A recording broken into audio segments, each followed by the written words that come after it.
দর্শক, বাংলাদেশের সাবেক আইজি বেনজির তিনি দুবাই পুলিশের হাতে গ্রেপ্তার হয়েছেন, এরকম একটি খবর চাউর হয়েছে। আবার পরবর্তীতে যেটি হয়েছে সেটা হলো তিনি গ্রেপ্তার হননি, তাকে গ্রেপ্তার করা হয়নি। তিনি তার নিজের প্রয়োজনে দুবাইতে তিনি বসবাস করতে চান, তার দুবাই রেসিডেন্স রয়েছে, তার পর্তুগালের পাসপোর্ট আছে, তিনি পর্তুগালের নাগরিক। তো কাজেই সেই পর্তুগালের পাসপোর্ট নিয়ে দুবাইয়ের রেসিডেন্সি যে পারমিটটা রয়েছে সেই পারমিটের স্বার্থে তিনি এখন হয়তো মনে করছেন দুবাইতে বসবাস করা তার জন্য নিরাপদ। তো আপনি যখন দেখবেন যে কোনো একটা রেসিডেন্স পারমিট আপনার থাকে, সেক্ষেত্রে আপনাকে আসলে নিয়মিতভাবে সেখানে যাতায়াত করতে হয়, থাকতে হয়, এবং এগুলো কোনো নির্দিষ্ট নিয়ম না, একটা ফর্মালিটিস আছে। বেনজির সাহেবের যারা ভক্ত তারা বলার চেষ্টা করছেন যে তিনি সেই ফর্মালিটিসগুলো করার জন্য মূলত সেখানে এসছেন, সেই ফর্মালিটিস হয়ে গেছে, এখন তিনি ঘুরে বেড়াচ্ছেন দুবাইতে। প্রকৃত ঘটনা কি আমরা জানি না। দুবাই খুব একটা রেস্ট্রিক্টেড কান্ট্রি, সেখানে সব খবর বাংলাদেশের মতো এভাবে মিডিয়াতে আসে না। আমরা যেভাবে বাংলাদেশে বসে ইউটিউবিং করি, দুবাইতে বসে আসলে ওরকম ইউটিউবিং করাও সম্ভব নয়। সেখানে আপনি যত ইচ্ছা খান, দান, মৌজ করেন, মাস্তি করেন, চোরাকারবারি করেন, টাকা নেন, পাচার করেন, সেক্স করেন, ডিস্কোতে যান, যা ইচ্ছা তাই করেন, হোয়াট এভার, আপনি কিডনির ব্যবসা করেন, এনি অপরাধ, ওখানে বসে আপনি সারা দুনিয়ার সন্ত্রাসের গডফাদার হন, কর্তৃপক্ষের সাথে যোগাযোগ রেখে আপনার কোনো সমস্যা নেই। কিন্তু গণতন্ত্র চর্চা করতে পারবেন না। আপনি ওখানে যে একটা সিস্টেম রয়েছে সেই সিস্টেমের বাইরে আপনি কিছুই করতে পারবেন না। তো সেই দিক থেকে বিশ্বের যত দুষ্ট লোক আছে, যত ইনোভেটিভ লোক আছে, যত বিলাসী লোক আছে, যত পারভার্টেড লোক রয়েছে, সব মানুষের একটা মিলন মেলা হলো দুবাই, এবং এটিকে ইতিমধ্যে বলা হয় যে এটা হলো পৃথিবীর সর্বকালের নিকৃষ্টতম পাপের শহর। এই শহরে হয় না এমন কোনো পাপ নেই। আমাদের বাংলাদেশে অনেকগুলো নায়িকা আছে যারা দেহ ব্যবসা করার জন্য, অনেকগুলো গায়িকা আছে অপকর্ম করার জন্য দুবাইতে যায়, এবং তারা সেখানে গিয়ে হুক্কা খায়, সেখানে গিয়ে আরও কি কাজ করে, 1 কোটি টাকা শপিং করে, নানা রকম কথাবার্তা বলে চলে আসে। আমরা এই জিনিসগুলো দেখি। ইট মিনস যে ইটস এ সেক্স সিটি। আপনার একটা বিখ্যাত হলিউডের মুভি আছে, মানে সেক্স ইন দ্য সিটিস, এরকম একটা কি ধরনের একটা মুভি আছে। এরকম it's a sex city, it's a casino city, it's a gold city. এখানে একটা বাজারই আছে, গোল্ড সুক বলা হয়। তো এটা চোরাকারবারিদের স্বর্গরাজ্য, এটা ট্রান্সশিপমেন্টের স্বর্গরাজ্য, এটা মানে বাংলাদেশ বলেন পৃথিবীর সব দেশের যত অর্থবিত্ত যারা লুপাট করে তাদের সবারই একটা ঘাঁটি আছে দুবাইতে। ফলে সেই দুবাইতে আসলে ডক্টর বেনজিরের সঙ্গে বা আইজি বেনজিরের সঙ্গে আসলে কি হয়েছে, তিনি কি অবস্থা আছেন, কেমন আছেন, আমরা কিচ্ছু জানি না। কিন্তু আমরা যার যার অবস্থার মতো, যারা বেনজির সাহেবকে পছন্দ করছি তারা বেনজিরের পক্ষে বলছি, যারা বেনজিরকে পছন্দ করছি না তারা নানা রকম কথা বেনজিরের বিপক্ষে বলছি। কিন্তু ইতিমধ্যে যে ঘটনাগুলো ঘটে গেছে সেটা হলো বাংলাদেশে নিদারুণ নেতিবাচক প্রতিক্রিয়া দেখা দিয়েছে বেনজিরকে নিয়ে। এর কারণ হলো Benazir is a well connected man.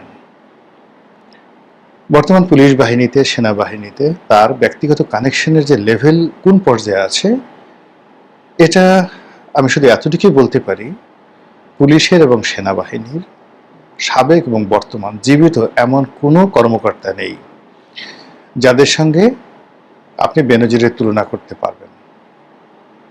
তার সঙ্গে ব্যবসায়ীদের সম্পর্ক আছে, তার সঙ্গে চোরাকারবারিদের সম্পর্ক রয়েছে, তার সঙ্গে আন্ডারওয়ার্ল্ডের ডনদের সম্পর্ক রয়েছে, এমনকি ইসলামিস্ট গ্রুপ যারা আছেন তাদের সম্পর্ক আছে, তার সঙ্গে রাজনীতিবিদ যারা আছেন মোরালের সবারই সম্পর্ক আছে।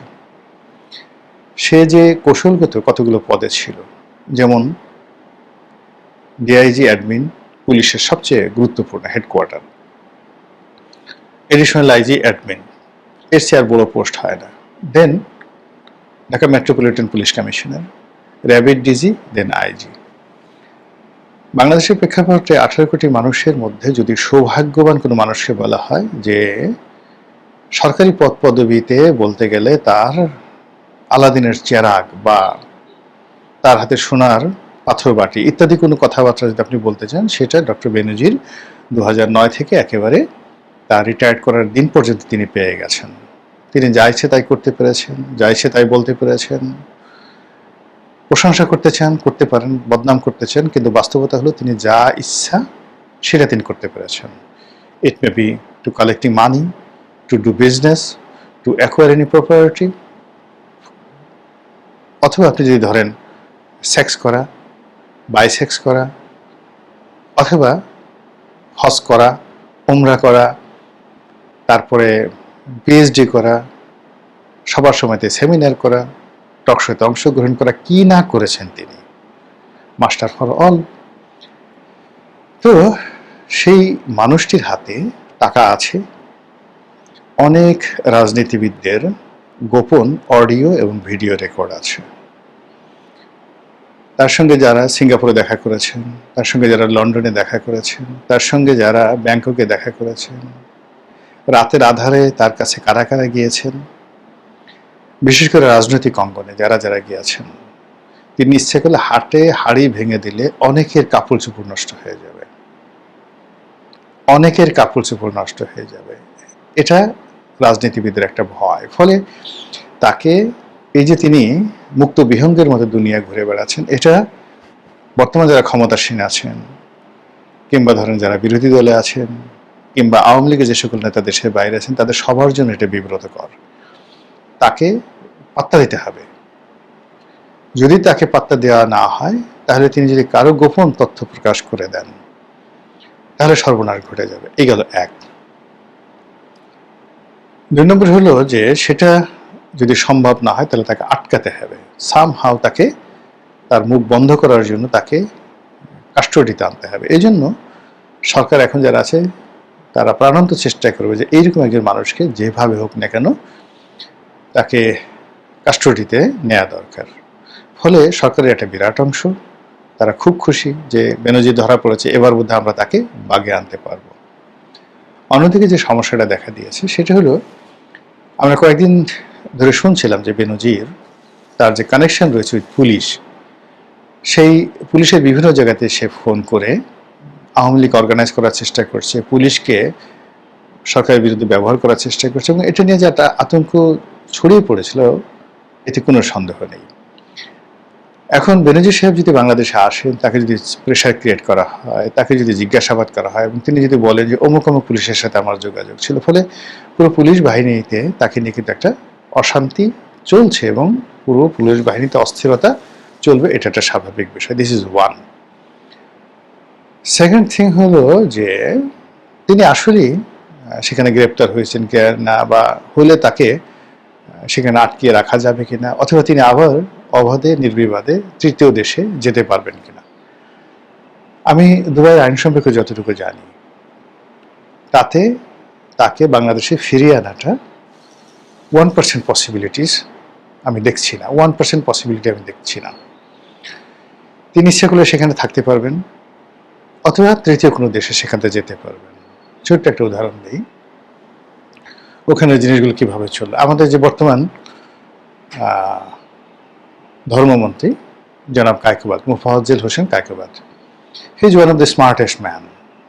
মানে তাকে আপনি দেখে বুঝতে পারবেন না, মুখে লম্বা দাড়ি, পোশাক আশাক, কিন্তু এরশাদের জমানা থেকে তিনি এরশাদের জমানাতে ধর্মমন্ত্রী হয়েছেন, সেখান থেকে বিএনপিতে আছেন, এবং তার নির্বাচনী এলাকাতে পুরো কুমিল্লাতে তার যে দাপট, তার যে ক্ষমতা, এটা কুমিল্লার লোকজন জানেন। আমরা হয়তো আওয়ামী লীগ জমানাতে বাহারের ক্ষমতা, এমপি বাহারের ক্ষমতা মানে কুমিল্লাতে মনে করেছি, কিন্তু বাহার ছিল ক্ষমতা, কিন্তু ক্ষমতায় না থেকেও বিদেশে বসে অনেকটা আন্ডারওয়ার্ল্ডের ডনের মতো তিনি যেভাবে কুমিল্লার রাজনীতি নিয়ন্ত্রণ করেছেন, এটা বিস্ময়কর।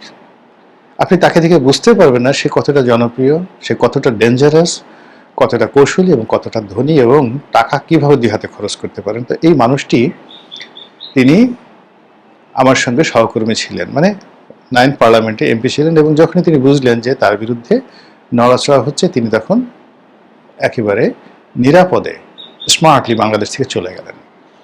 তিনি এভাবে সারা দুনিয়া ঘুরে বেরিয়েছেন বেনজির মতো, এবং একটা সময় তিনি ইন্টারপোলের এরকম একটা রেড অ্যালার্টের কারণে দুবাই পুলিশ তাকে গ্রেপ্তার করে ফেলল। তো সেই গ্রেপ্তার করে তাকে বাংলাদেশে পাঠিয়ে দেওয়া হবে। এরপরে অলৌকিকভাবে হোক, বিভিন্ন কারণে হোক, তিনি কিভাবে সেখান থেকে মুক্তি পেলেন সেই কথা তিনি বলেছেন। তিনি সেখানে অসুস্থ হয়ে পড়লেন। একজন ডাক্তার আনলেন এবং সেটা পুলিশই ব্যবস্থা করলো, দুবাই পুলিশই ব্যবস্থা করলো। দুবাই পুলিশ তাকে পরামর্শ দিল যে এখন তোমাকে অসুস্থ হতে হবে, হাসপাতালে থাকতে হবে, হাসপাতালে ডাক্তার তোমাকে চিকিৎসা দেবে, তারপর সেই ডাক্তারের সার্টিফিকেট অনুযায়ী আমরা তোমাকে এখান থেকে পাঠাবো না। ডাক্তার বলবে যে তোমাকে এখন প্লেনে করে পাঠানো ঝুঁকিপূর্ণ, তোমার স্বাস্থ্য ভালো না। এবং সেই কাজটি হলো।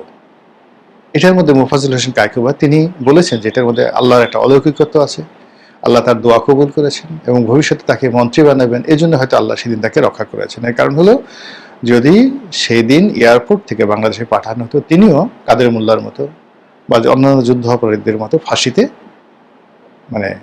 আত্মাহুতি দিতে বাধ্য হতেন বা সরকার তাকে ফাঁসিতে লটকাতো।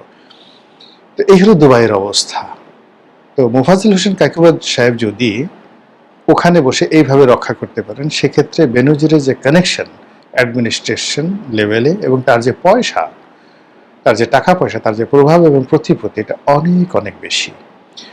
কাজেই দুবাইতে তাকে নিয়ে আমরা যা কিছু শুনছি, এটি সরকারের পক্ষে, দেশের পক্ষে আসা বা তাকে ফেরত আনা, এটা কতটা দুরূহ আশা করি আপনারা বুঝতে পেরেছেন। সর্বশেষ যেটা হলো যে যা হয় ভালোর জন্য হয়। আমি নিজে ব্যক্তিগতভাবে দুবাইতে তার যে গ্রেপ্তারের খবর, আমি এর আগে একটা ভিডিও করেছি, আমি খুব খুশি হয়েছি। এর কারণ হলো বেনজির সাহেব সম্পর্কে তার অনেক ভালো কাজ আছে, কিন্তু তার যে মন্দ কাজ সীমাহীন।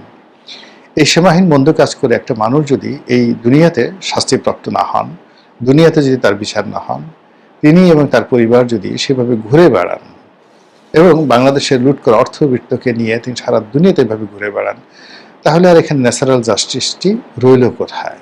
এই জন্য আমি আসলে আমার আরেকটা ভিডিওতে আপনার একটা আবেগের বশবর্তী আমি বলেছি যে থ্যাঙ্কস টু আল্লাহ, আলহামদুলিল্লাহ, আল্লাহর কাছে শুকরিয়া জানিয়েছি যে আল্লাহ এরকম একটা খবর আমাদেরকে দিয়েছে। কিন্তু আল্লাহ তো আসলে 100% কখনো কোথাও প্রাকৃতিকভাবে কোনো ঘটনা ঘটান না। তিনি ঘটান কোনো ঘটনা বাস্তবতার নিরিখে এবং মানুষের মাধ্যমে, তার খলিফার মাধ্যমে। এখন আল্লাহর যে খলিফাগুলো দুবাইতে আছে, তারা তো বিশ্বে বেনজির সাহেবদের মতো লোকজনদেরকে ওয়েলকাম করে এবং আল্লাহ প্রত্যেকটা মানুষকে একটা নির্দিষ্ট সময় পর্যন্ত ছাড় দেন।